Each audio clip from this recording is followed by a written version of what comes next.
Doctor Ravichandra, Visakhapatnam ఆర్లో Apollo హాస్పిటల్లో orthopaedic విభాగంలో శస్త్రచికిత్స చేస్తూ ఉంటానండి. మేము మార్చ్ 20వ తారీఖున వెల్లీస్ రోబోటిక్ సిస్టమ్ అనే ఒక కొత్త పరిజ్ఞానాన్ని విశాఖపట్నంలో ఫస్ట్ టైం స్టార్ట్ చేసామండి. ఇది నీ జాయింట్ రీప్లేస్మెంట్స్ అంటే మోకాలు ఎముక మార్పిడి శస్త్రచికిత్స కోసం ఉపయోగపడేది. ఇది భారతదేశంలో ఇప్పటి వరకు ఓన్లీ 27 చోట్ల స్టార్ట్ చేశారండి. మాది 27th సెంటర్. సో ఇండియాలో చాలా తక్కువ ప్లేసెస్లో ఈ టెక్నాలజీ అవైలబుల్గా ఉంది. ఇది ఒక 4th జనరేషన్ రోబోటిక్ సిస్టమ్.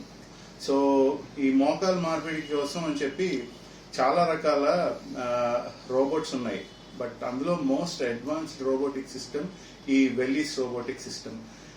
దీనివల్ల అడ్వాంటేజ్ మిగిలిన వాటితో కంపేర్ చేస్తే ఏంటంటే సేఫ్టీ ఫీచర్స్ ఎక్కువ.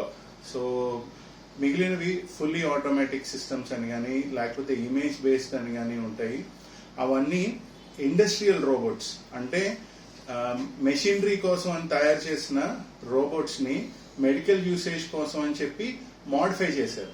బట్ ఈ వెల్లీస్ రోబోట్ అన్నది జాన్సన్ అండ్ జాన్సన్ వారి సైంటిఫిక్ R&Dతో తయారు చేయబడినది. ఇది first robot which has been design only for medical use, అంటే ఓన్లీ మెడికల్ ఉపయోగం కోసం అని చెప్పి తయారు చేసిన మొట్టమొదటి రోబోటిక్ సిస్టమ్ ఈ వెల్లీస్ రోబోటిక్ సిస్టమ్ అండి. సో చాలా సేఫ్టీ ఫీచర్స్తో ఈ రోబోటిక్ ఆర్మ్ ని డిజైన్ చేయబడింది. భారతదేశంలో చాలా తక్కువ సెంటర్స్ లో ఉంది. పెద్ద పెద్ద హాస్పిటల్స్, గంగా హాస్పిటల్ కోయంబత్తూర్ ఇలాంటి పెద్ద రీసెర్చ్ ఇన్స్టిట్యూట్స్ లో మాత్రమే ఉన్నది. మనం విశాఖపట్నంలో మార్చ్ 20th స్టార్ట్ చేసాం. ఇప్పటి వరకు మేము 28 సర్జరీలు కంప్లీట్ చేసామండి. సో ఈ సర్జరీ వల్ల మామూలు మోకాలు మార్పిడి శస్త్రచికిత్సకి ఈ రోబోటిక్ శస్త్రచికిత్సకి తేడా ఏంటంటే మామూలు ఆపరేషన్ లో మనం చాలా సాఫ్ట్ టిష్యూ డిసెక్షన్ అంటాం అనమాట. అంటే ఆ ఎముకపై ఉండే ఒక పొరని ఎక్కువగా కట్ చేయాల్సి వస్తుంది. ఎప్పుడైతే మనం ఈ రోబోటిక్ సాయంతో చేస్తున్నామో ఆ మజిల్స్ ని కానీ లిగమెంట్స్ ని కానీ బ్యాలెన్సింగ్ మీద వాటి మీద ఎక్కువ స్ట్రెస్ పెట్టడం. మెజారిటీ ఆఫ్ ద సర్జరీ ఈ బోన్ కట్ మీదే జరుగుతుంది. ఈ రోబోట్ సర్జరీ చేయదు.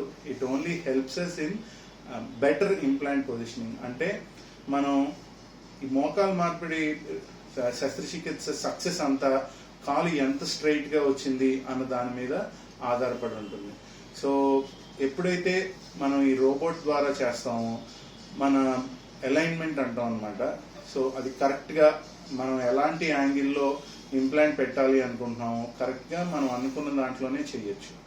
ఇంకొక అడ్వాంటేజ్ ఈ రోబోటిక్ సిస్టమ్స్ లో ఏంటంటే మామూలుగా మనం ఆపరేషన్ చేస్తున్నప్పుడు మనం అంచనాగా అనుకుంటాం అనమాట. ఓకే, హిప్ జాయింట్ ఇక్కడ ఉంది, మోకాలు ఇక్కడ ఉంది, యాంకిల్ జాయింట్ ఇక్కడ ఉంది అని చిన్న ఎర్రర్ ఊహతోటి ముందుకు వెళ్తాం.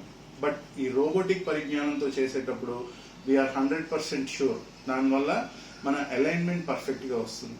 సో అలైన్మెంట్ బాగా రావడం వల్ల long term survival of the implant పెరుగుతుంది అన్నది ఒక మేజర్ అడ్వాంటేజ్. కానీ లాంగ్ టర్మ్ అది మన్నిందా లేదా అన్నది మనం ఒక 25 ఏళ్ళు, 20 ఏళ్ళు, 30 ఏళ్ళు ఆగి చూడాల్సింది. బట్ డెఫినెట్ గా పేషెంట్ ఎక్స్పీరియన్స్ చేసేది ఏంటంటే early recovery and better pain relief. So చాలా మంది మోకాలు శస్త్రచికిత్స చేయించుకోకపోవడానికి మేజర్ కారణం నొప్పి, సర్జరీ తర్వాత నొప్పి. సో మీరు చాలా మంది దగ్గర వినే ఉంటారు, ఆపరేషన్ అప్పుడు నొప్పి లేదు కానీ ఇంటికి వెళ్ళాక ఫిజియోథెరపీ చేయించుకుంటుంటే ప్రాణం పోయేది అని అంటారు. సో అది ఎందుకు అంటే మోకాలు అరుగుదలప్పుడు చాలా మందిని చూసి ఉంటారు, వాళ్ళు ఇలా ఊగుతూ నడుస్తూ ఉంటారు కదండి. ఆ ఊగుతూ నడవడం ఎందుకంటే ఒక పక్క కండరాలు సాగిపోతాయి, ఒక పక్క కండరాలేమో బిగుసుగా అయిపోతాయి అన్నమాట. సో ఈ ఇంబ్యాలెన్స్ ని కరెక్ట్ చేయడానికి ట్రై చేసేటప్పుడు ఈ బిగిసిపోయిన కండరాలని మనం సాగదీయాల్సి వస్తూ ఉంటుంది. సో ఊహించండి, మీ కండరాన్ని ఎవరైనా సాగదీసి వస్తే మీకు ఎంత నొప్పి ఉంటుంది. సో ఈ కన్వెన్షనల్ నీ రీప్లేస్మెంట్ లో ఎక్కువ డిఫార్మిటీస్ ఉన్నప్పుడు మేజర్ గా వచ్చే ప్రాబ్లం ఈ లెగమెంట్ స్ట్రెచ్ వల్ల ఉండే పెయిన్ అనమాట. ఎప్పుడైతే ఆ ఫిజియోథెరపీలో మనం అది ఇంకా సాగదీయడానికి ప్రయత్నిస్తామో దానివల్ల ఆ నొప్పి మరింత పెరుగుతూ ఉంటుంది. అందుకనే సర్జరీ తర్వాత పేషెంట్స్ పెయిన్ తోటి బాగా సఫర్ అవుతూ ఉంటారు.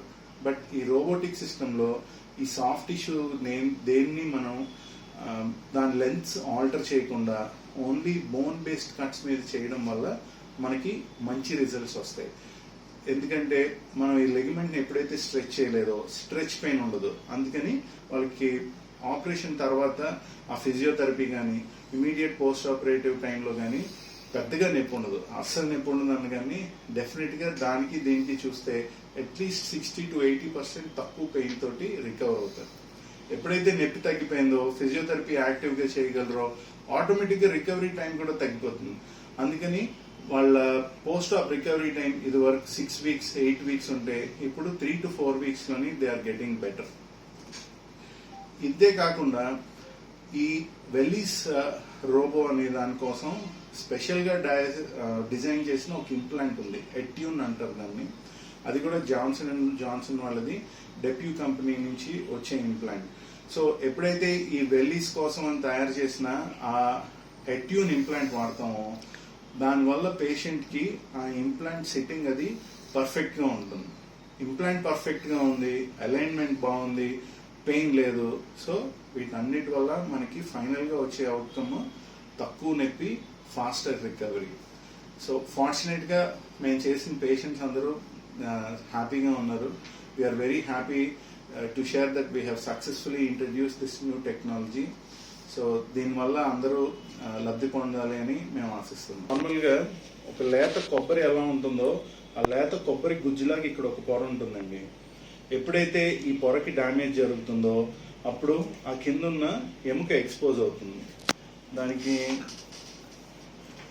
నార్మల్గా ఇలాగ స్మూత్ గా ఉండాల్సిన మోకాలు ఇలా లోపల పుళ్ళతో తయారవుతుంది. ఎప్పుడైతే ఈ పుళ్ళు వస్తాయో దీన్ని మనం గ్రేడ్ 3 గ్రేడ్ 4 ఆర్థరైటిస్ అంటాం. ఈ గ్రేడ్ 3 గ్రేడ్ 4 ఆర్థరైటిస్కి వచ్చేసరికి ఎముక రాసుకుంటూ ఉంటాయి.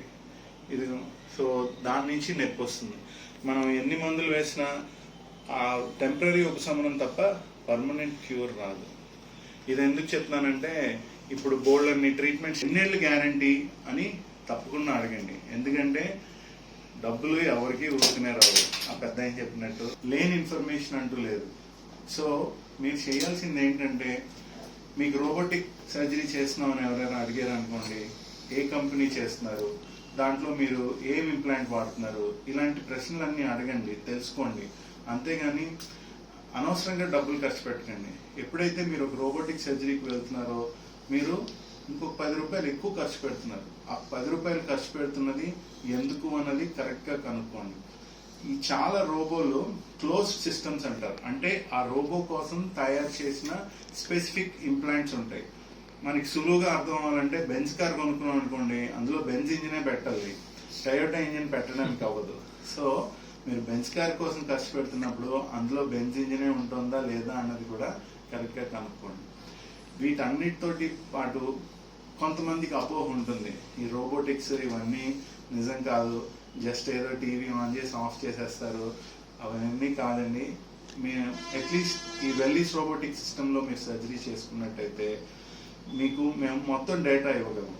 సర్జరీ ముందు మీ కాలు ఎలా ఉంది, సర్జరీ అప్పుడు ఆ రోబోట్ ఇచ్చిన వాల్యూస్ ఏంటి, అంటే ఎంత బోన్ కట్ చేస్తే మీకు సేఫ్టీ కరెక్షన్ వస్తుంది, ఈ డేటా అంతా వస్తుంది.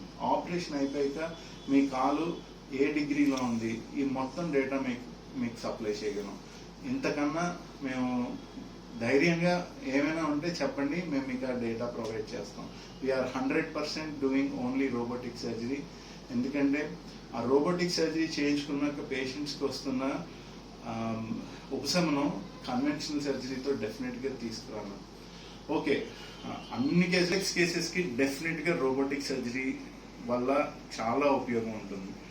స్ట్రైట్ ఫార్వర్డ్ సర్జరీస్ గ్రేడ్ 2 అలాంటివి మన దేశంలో ఎవరు సర్జరీ చేయించుకోవడానికి రాదు.